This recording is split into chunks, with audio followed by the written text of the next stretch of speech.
welcome to a new video.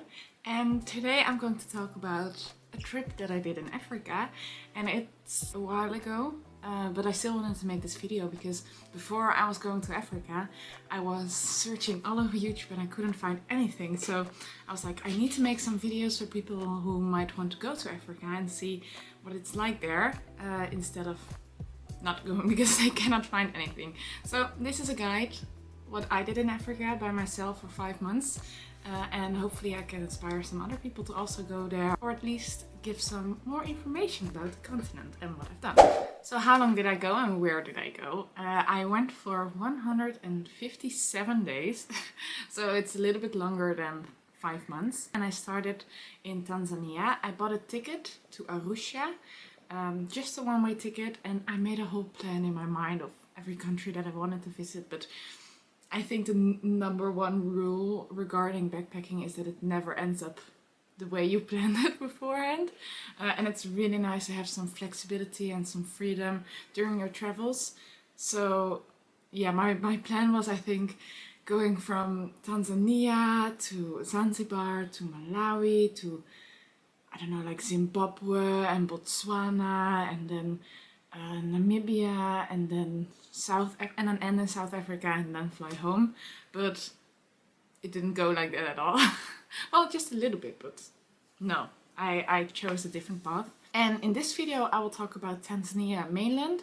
In the next video I will talk about Zanzibar, and then I will make a video about South Africa, and then I will make a video about Namibia, because that's the order that I went. And I spent quite a lot of time in each of these countries. Like Tanzania and Zanzibar is the same country, so if you're going to Tanzania you can also go to Zanzibar and the other way around. But I think it's nice to make 2 separate videos about them. And let me start off by telling, why did I go to Africa? Was it always my dream? No, not really. I always thought my first big backpacking trip outside of Europe would be in Asia. I thought that was going to be the one. But this was in August 2020, and I came back in the end of January 2021. So it was the beginning of last year. And actually I was supposed to do my Erasmus abroad back then, but it got cancelled because it was the whole pandemic and everything. So I couldn't go abroad anymore for my Erasmus, and the only other way was just to study in the Netherlands, and I didn't want to do my semester of choice in the Netherlands. So I was like, fuck it, I'm just going to travel. I will just cancel my study for 1 semester and I'll just go abroad. That's what I've done, and I started looking online, but a lot of countries were closed except for Tanzania. Everyone sees a lot volunteering at a school in Africa and blah blah blah, and it was always kind of something in my mind. So I was like, that's what I'm going to do. Instead of going abroad for my school, I'm just going to volunteer in a school in Africa. But usually it's really expensive. You need to pay a lot of money to really be able to volunteer somewhere with a lot of companies. And I was like, I'm not going to pay 2,000 euros or something just that I can go to Africa and volunteer there. That's not going to happen. So I looked into other ways I can do it, and then I found Workaway. And I talked quite a few times on this channel about Workaway, and that's why I went to Africa, because I decided to volunteer on a school there. At least start there and then travel around a little bit as well. So I went on Workaway and I looked through a few profiles, and then I found one, and I just sent him a message. Can I come and volunteer at your place? He was like, yeah, of course. When do you arrive? And that's when I went. Let's start from the whole beginning. I booked a plane ticket from Amsterdam to Arusha, and I arranged a transfer beforehand to pick me up from the airport, because I was arriving quite late, and because I didn't know what the whole situation was there.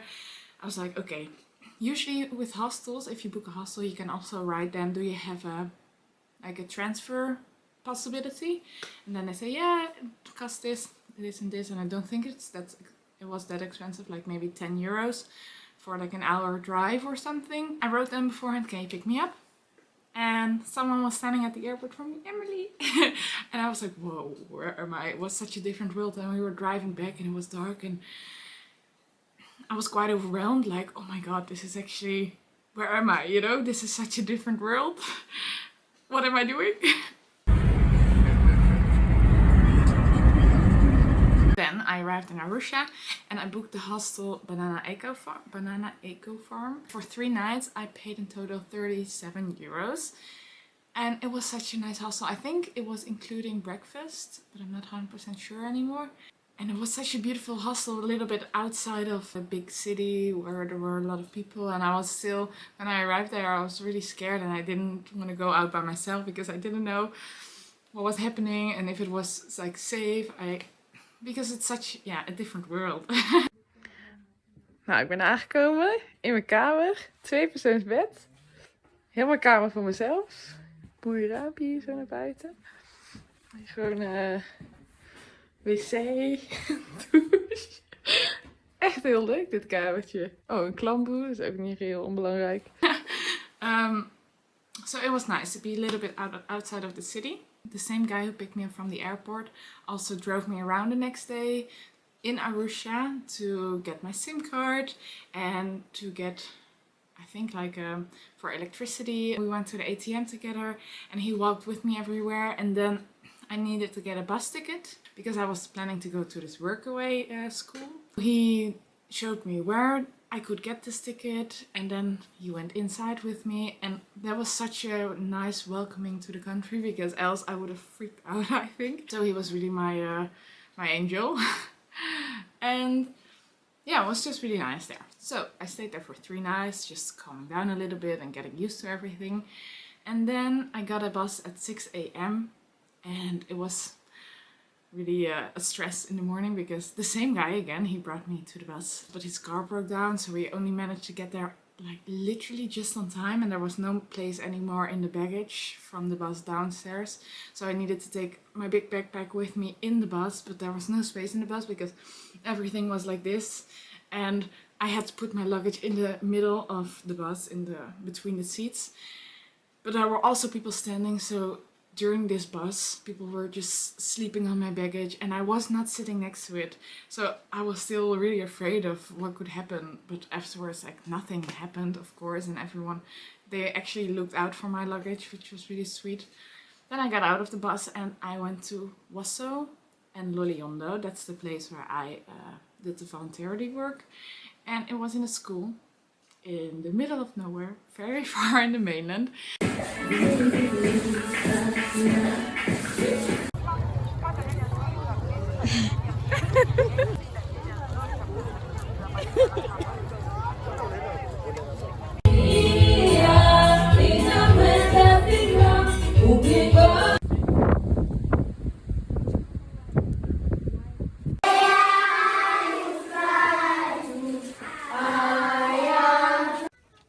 So this is your grandmother's house? How many years have your grandma lived here? She lived maybe 5 years. 5 years. Okay. So she built the house herself? They built by being helped by other people. Okay. And looking back, I'm like, what the fuck did I do? But I think it was maybe not the most enjoyable time of my trip, but it was the time I think that I learned the most and had the most impact on me. So I was planning on staying there for 6 weeks, but I only stayed for 3 weeks because of nothing bad happened. It was just, I was not really, I didn't really agree on a lot of values and the way they see stuff. For example, homosexuality is illegal there, and I knew that beforehand, but there was a lot of things regarding this, and also there was a lot of things involved with the church, and also the older men think they can get younger girls, and yeah, just these things. Like, I was safe, but some comments were made which didn't really make me feel super comfortable. So I was like, okay, I think I should go. I have seen what it is like, and it's not really the place for me.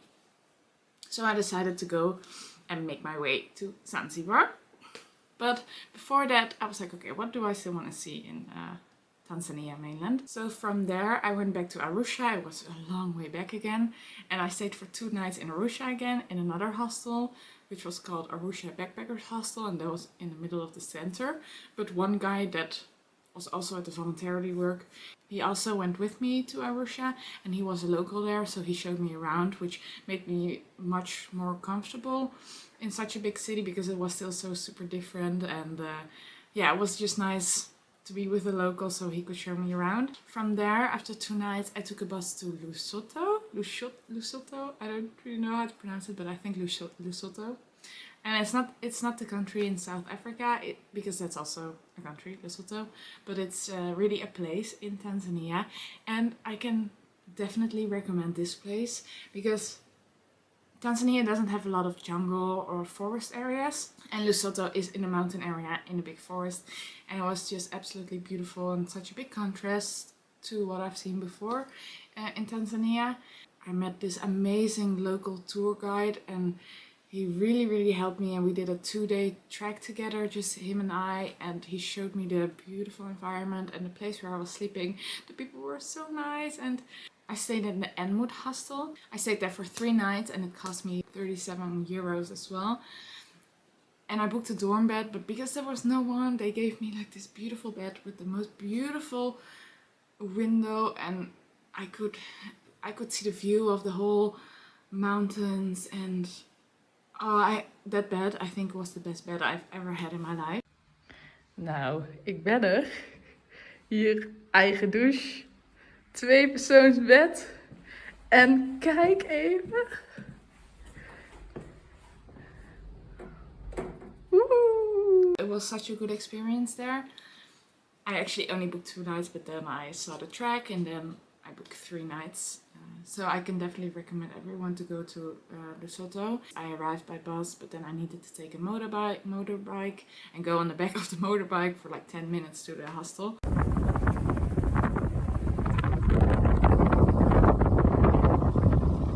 Which I think is a really good experience, and I loved being on motorbikes, and they call them like bodas there.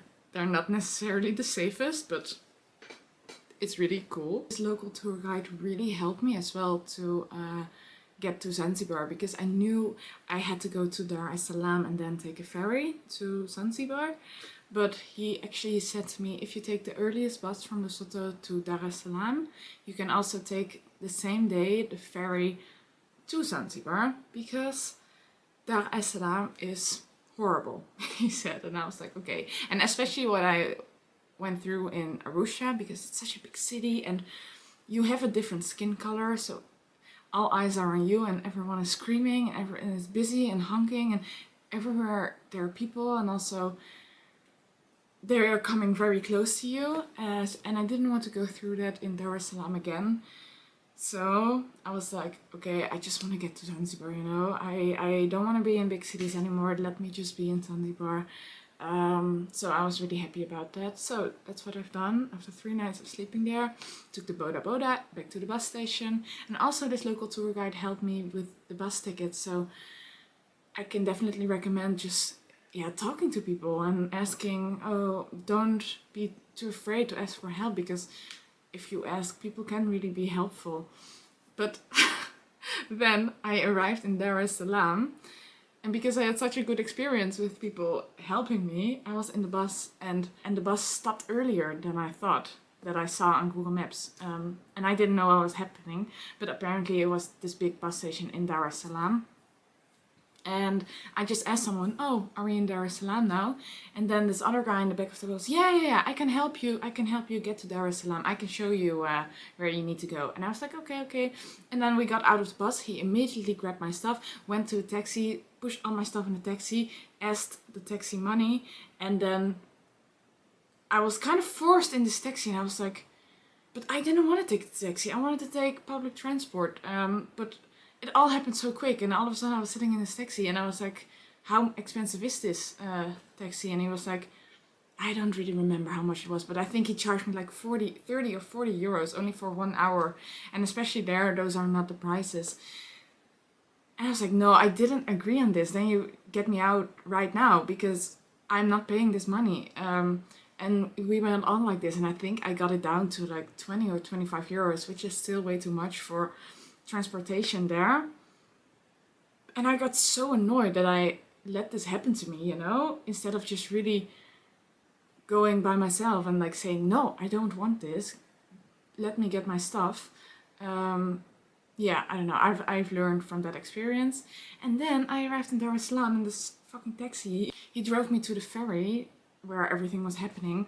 Then this other guy immediately took my stuff and he was like, yeah, I will help you with your luggage. I will help you with your luggage. And I was like, okay, yeah, that's nice, but I can do it myself. No, I will help you. I was like, okay, I didn't want to be rude to him, like, no. And I thought those people were really working for the thing. I was so naive looking back now. And then he dropped my luggage off in the port or in where the ferry was going, and I bought a ticket. And then I was like, yeah, now give me my money. And now looking, like saying this, I'm like, what? I knew this was going to happen, but right in that moment, it didn't. They make it seem like, it just goes so quick that you don't even know what's happening. I was like, no, because you took my luggage and I didn't ask you to take my luggage. And he was like, no, but I took your luggage, just pay me. Like, just pay me. And he didn't stop. And I was like, fuck.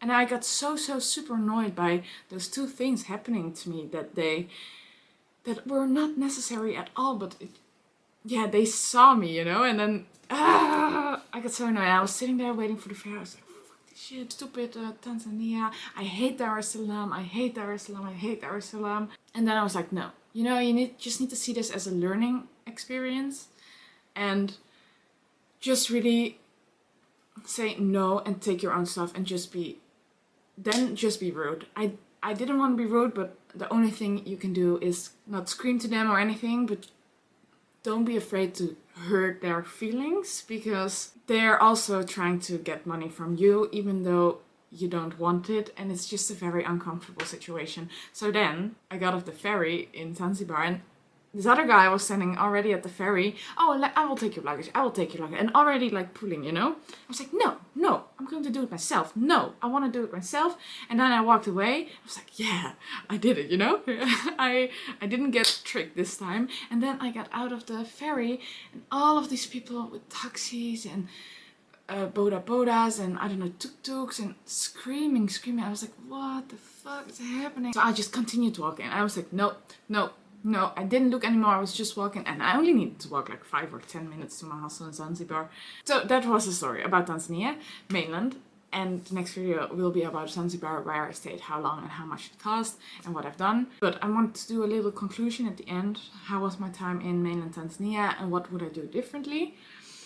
I think for me, it's such a nice experience to, if I go somewhere foreign and I'm not used to anything, to do a voluntarily place for a couple of weeks to really get used to the culture, to the people, to the language, you know, kind of things, you can ask certain things. And yeah, I'm really happy that I did that, and I'm really happy that I got the experience of working in a school. Looking back, I know it's not a position for me. I don't know why.